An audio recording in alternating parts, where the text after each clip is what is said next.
দেখেছি এই গাইস দেখো এখানে পায়েস বসিয়েছি, শীতের দিনের পায়েস।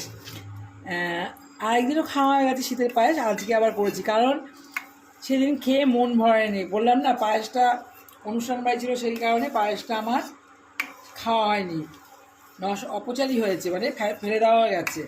যেহেতু পায়েসটা করেই অনুষ্ঠান বাড়ি চলে গেছে, আর এদিকে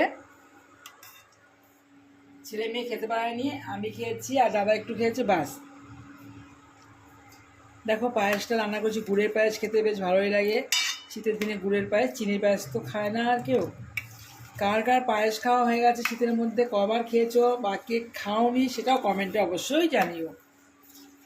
তার সাথে তো আছে আজকে পায়েসের সাথে খিচুড়ি। দেখো রাতে কিন্তু আমি এত জমজমাট খাওয়া আমি কিছু খেতে পারি না, বা খেতেও ভয় লাগে, কারণ আমি রাতে একটু হালকা খাই।